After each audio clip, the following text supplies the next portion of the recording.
Hey guys, Lord here, back again with another edition of Flashback Fridays, and what I have for you today is the Hasbro Power Rangers Lightning Collection Pumpkin Wrapper, part of the Monsters line from the Lightning Collection.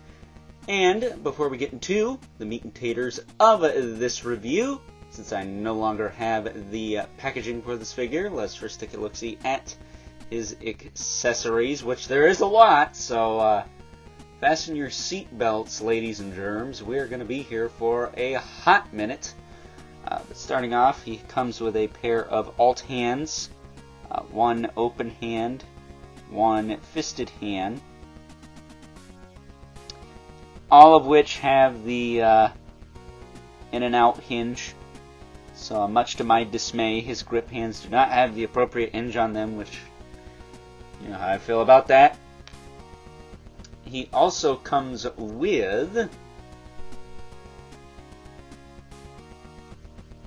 two vine whip thingies. Well, this is more of a lasso, isn't it? But he's got this one that's more whip shaped, whip you into shape. And he's got this one that's more of a lasso or a hangman's noose if you want to be freaking morbid like that. I mean, it's not the end of the world last I checked, but, you know, to each their own.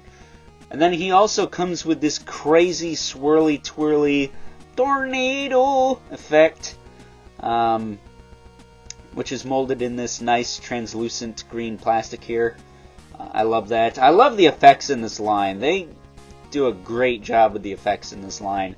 I'm not big on Power Rangers. I've said in the past that I thought the show, at least Mighty Morphin, and really anything after that too, kind of stupid. But these monster figures and these effect pieces, I really dig. I dig them a lot, actually. And then he also comes with not one, not two, but three little pumpkins, which can double as interchangeable heads for your Power Rangers Lightning Collection figures, which unfortunately I don't really have any that would be good examples for this. Or you could fit them on other lines. They do fit on Motu Origins. I imagine they'd fit on some Marvel Legends. Probably not DC Multiverse, those are probably too big for these. Maybe G.I. Joe Classified though. But he does come with three pumpkin heads, for lack of better terms. So, taking a closer look at our pumpkin wrapper here, and I'll be honest with you guys, I wasn't 100% sold on the upside down face this guy's got going on. And I know that's the character design, not a fault with the figure by any means, but I gotta tell ya, it's grown on me. No pun intended. Okay, maybe a little bit. Get it? Because he's a pumpkin. Because I love the detail where it is applied on this pumpkin head. It looks like it came straight out the pumpkin patch on It's Halloween Charlie Brown, and I freaking love that. It is fresh AF as far as a pumpkin goes. That said, he is lacking a little bit of shadowing or a wash in the mouth and the eyes here. I think a little bit of a dark paint job would have brought those details out a little bit more. That said, I don't think he is as bad as the King Sphinx as far as the paint detail goes, because they didn't even paint the freaking nose on that guy. But as far as articulation goes, his head can surprisingly look up quite a bit and down quite a bit, considering it is just one great big giant ball pig. Now I am curious if he could have got any extra range with a double ball pig. I think they could have got something to work here, but for what it's worth, I think he gets enough. You also get some tilt side to side and rotation out of that as well, so that is good. Shoulders can go out to the side. He's got the butterfly joint, which was not stuck on either side on mine, so that is a plus. You guys know how I feel about butterfly joints. They always be getting stuck. That said, his shoulders can rotate forward and back as well. He's got a bicep swivel It's got a double jointed elbow that works pretty well and looks pretty clean for the most part, as clean as it could be, I suppose. And then, of course, he does have the inappropriate hinge in the grip hands here. So, yeah, not ideal. I would have preferred an up and down hinge, especially with that lasso. It would have been a little bit more effective, but what are you going to do? That said, he can crunch forward with the diaphragm joint about that much, go back about that much. He can tilt a little bit and rotate. It does click, so I think it's tight. It's just he's got a lot of upper body weight, if you know what I mean. That said, he does also have a really nice and tight ab crunch here that allows him to bend almost 90 degrees forward, which is kind of nuts. And then he can bend back about that far. He can do some really crazy poses if you put your heart into it. His hips can kick out to the side better than most Spider-Man figures.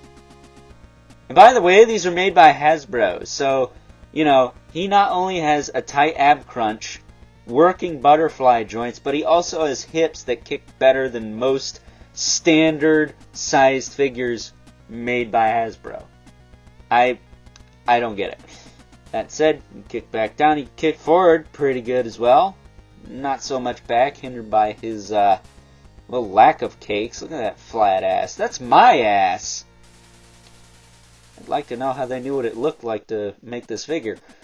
That said, he does have a thigh cut, double jointed knee, which has pins and isn't gummy, by the way. This figure literally puts a crap load of Hasbro figures to shame because it does everything right.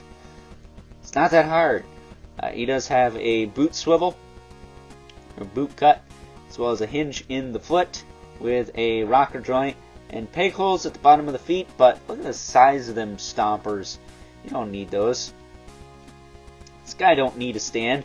I will say I do like this extra detail. It's glued onto the shoulder, but it does not hinder articulation at all, so that is nice. And then he also has this little vine or rope hanging from his neck here, which is another nice little detail. Gives him a little bit of character, I think. And yeah, I'd be lying if I said I didn't like this figure, especially for the price I paid for him. I got this guy for 15 bucks. That's about half price from my local Ollie's, who normally does not have shit. So to get this guy for half price, just like I did King Sphinx, so I actually think I got it Target on clearance, not Ollie's, if I'm not mistaken. Not quite sure on that. Can't really remember right now, because that was, I think, well over a year ago now. So with that being said, I do really like this guy, and if you can pick him up for half price, if you haven't picked him up already, that is, chances are if you're collecting this line you already have. But if you're like me and are a casual, super casual Power Rangers collector, I have 4 of the figures from this line, guys. I'm pretty light when it comes to this line. I highly suggest you pick this guy up. I think he's really fun. I think he's awesome. I would like to see someone make a custom pumpkin head with the face facing the right way. Not upside down. I would like to see what that looks like because, well, I'm curious, okay? I'm curious. So, with that being said, let's now move on and take a look at some size comparisons. First up, here is our pumpkin wrapper next to a couple of more standard-sized figures from the Power Rangers Lightning Collection, Lord Zedd and Goldar. This is, of course, the GameStop exclusive version of Goldar, complete with the wings. These are the only 2 basic, quote-unquote, basic figures I have from this line, and I'm perfectly content with this. I think this is a really solid scale, and in my opinion, Pumpkin Wrapper should be taller than these 2. Next up, here he is alongside the only other deluxe monster figure I have from the Power Rangers Lightning Collection, good old King Sphincter. And if there is one thing that these 2 have in common, other than the fact that they are deluxe monster figures in the Power Rangers Lightning Collection, is the fact that they are severely lacking in the paint department, particularly when it comes to the facial details. I mean, again, they didn't even paint King Sphinx's nose, dude. for the original retail price of $30 a piece, that is 110% unacceptable. But if you are lucky like me and paid half that, about $15 a pop, give or take, it's a bit of an easier pill to swallow. But I do still think they need to put a little bit more paint on these figures to really make them pop, but I'm sure there is a customizer out there that is more than capable in doing so. And last but certainly not least, we have our two regulars, the Mythical Legions, Brother Mandibulus, and Levin Spawn, who's not towering over everyone today because Pumpkin Wrapper has a giant-ass jack-o'-lantern for a head. So with that being said, time to wrap things up, some final thoughts. Overall, and I'm not sure how many times I need to say this, but I can't reiterate this point enough. I am not a fan of Power Rangers, MMPR or otherwise. I always thought it was freaking stupid!